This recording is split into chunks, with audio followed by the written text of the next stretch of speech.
Rents in London are among the highest in Europe. Having a roof over your head, no matter how small, is priceless. Hi, I'm Harrison. I'm a designer living in a skip house.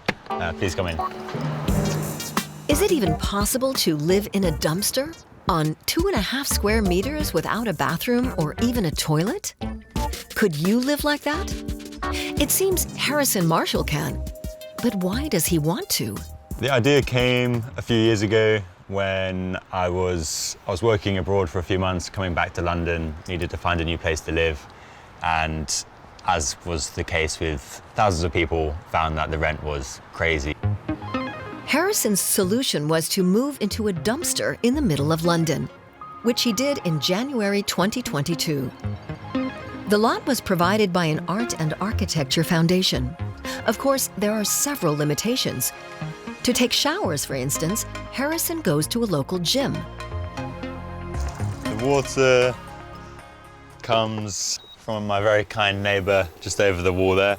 So we just run a hose that jumps over and then hooks up to this tap outside. Just a very small container, so I usually have to fill that up probably once a day, which is not too bad.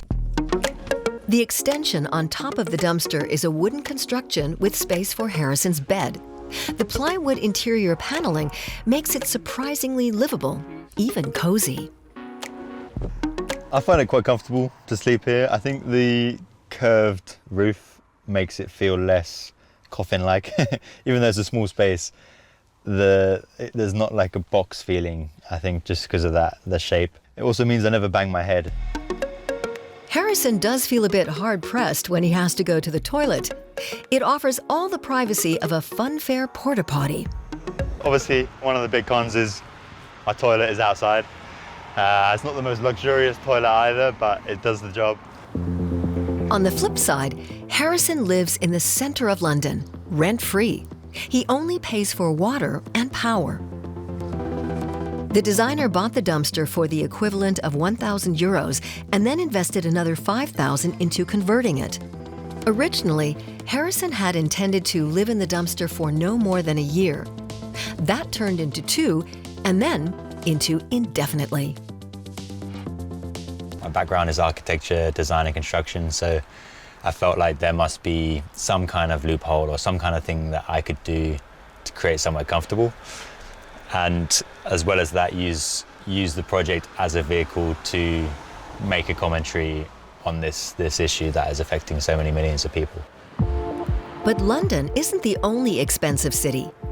From 2010 to 2022, rents across the European Union rose by nearly 20%, making housing unaffordable for many in big cities.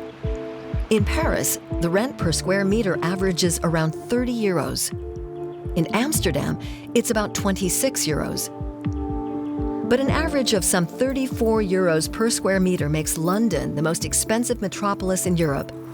A state of affairs that Harrison was not prepared to take lying down.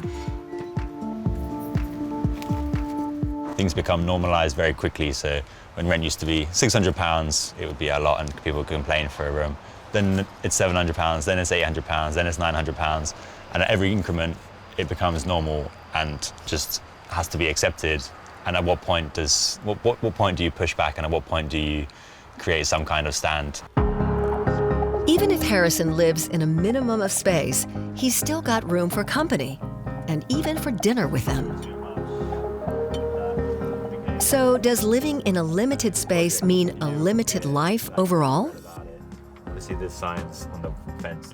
In some ways, it's less restrictive because I'm not having to pay a massive rent lump sum every month. The wage that I do get, even though it's not large, it's allowed me to do more with that money, or travel more with it, meet up with friends, hang out. Whereas if I was having to spend 60% of my income on my rent, suddenly none of that is possible. Could you imagine living like this? And do you have ideas of your own for dealing with the horrendous rents in Europe and other parts of the world?